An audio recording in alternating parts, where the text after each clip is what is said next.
Well, to talk about these stories and many more, I'm joined, as I promised, by Leslie Morphy, by Charles Kennedy and by Selina Scott. Thank you very much for coming in, all of you.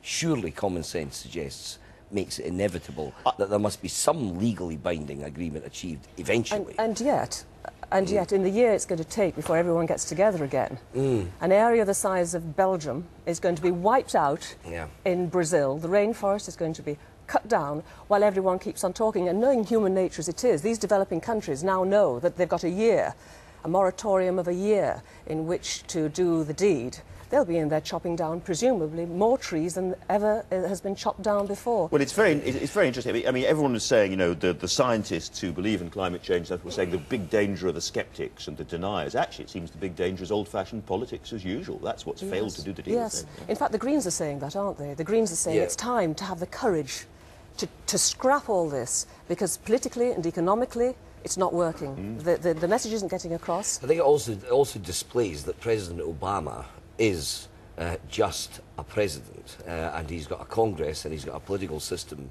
There's a difficulty sometimes, isn't there, in knowing how far you can push the boundaries. I once did an interview with Mel Gibson down the line from Edinburgh, and he'd just done the Wallace Braveheart movie.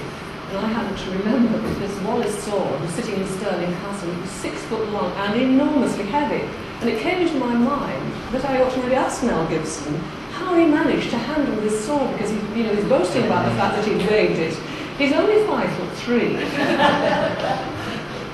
And I said, how on earth, Mel, did you manage to lift that sword? And you know, he ripped off his microphone and walked straight out of the studio. And that was the last I saw of Mel Gibson. And actually, I think he told his men and women never to employ me again in the business of interviewing. And I remember saying hello, and he said no. I said, I obviously want to know what you don't want to talk about, what we'd like to talk about, how do we want to play this? And he looked at me and he said, I don't get you. I thought, is this guy?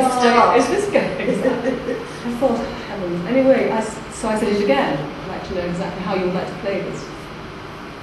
He still said, I don't get you. I thought, right, this guy's playing games with me, and he had all his men around him, and they looked a bit embarrassed, and so I said, fine, we'll see how I get on. All these questions came from people like Agnelli of Fiat, and there's Tony Blair's guys there, and the head of the immigration service and all the rest of it, and he was just charming and as wonderful, and I thought, okay, so we finished it, and he turned around and said something complimentary to me as we walked away. And I said to the guy behind me, I wish you'd told me beforehand what this guy was like. And he said, this is what he's like with absolutely everyone. Anyway, to cut a long story short, about 2 weeks later, he was doing the same thing with Jeremy Paxman. You know, the great inquisitor, Jeremy Paxman? He did the same to him. He unnerved him before he went on television. So that what he got out of Jeremy Paxman was a calmer, quieter version. But there's an interesting column in The Observer, for instance, saying that the amount of violence used was far too great in this case, and the judge was right. So, not an easy issue. I mean, I live in a remote farmhouse in North Yorkshire, and if anyone came with a knife or a gun threatening me, I'm afraid I would do whatever I could to defend myself, and I wouldn't be thinking, well, the courts will sort it out. Hopefully the police will be on my side.